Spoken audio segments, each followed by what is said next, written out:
Siyempre, ito 18 Maleta Boys. Meron po mga 4 or 5 na nag-recant. Talagang nagpa-interview po sa mga journalists. Tapos nakita na po natin yung affidavits nila recanting. Ang tanong ko po sa inyo, kayo yung isa sa mga una, if not the one who said noon na bayaran itong mga Maleta Boys ng let's say to the tune of 5 million. Yes. Do you feel vindicated and proven right again? Kamusta? Yun yung sinasabi ko, that at least are yung findings namin when we investigated tong 18 individuals na to. Sabi namin, ang conclusion namin, unreliable witnesses.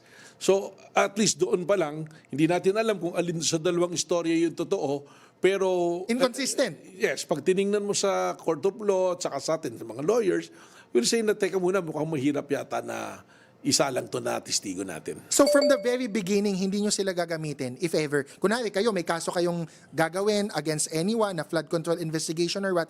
From the very beginning, you never thought of using them as witnesses. At least initially on the onset, kailangan palalimin. Kasi kung saan ba sila pwedeng magamit or hindi, di ba?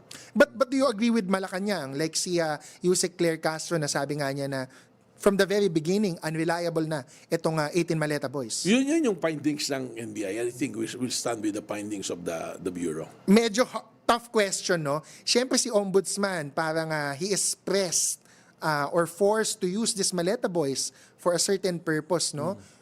What do you think? Kasi kayo, Malacanang and NBI, mukhang from the very beginning, unreliable itong 18 Maleta Boys. But the Ombudsman, of course, it's an independent body. They're using or they tried to use. Ngayon, nag-recant. That's exactly my answer. Ombudsman is an independent and constitutional body. So baka may nakita sila na hindi namin nakikita. Ano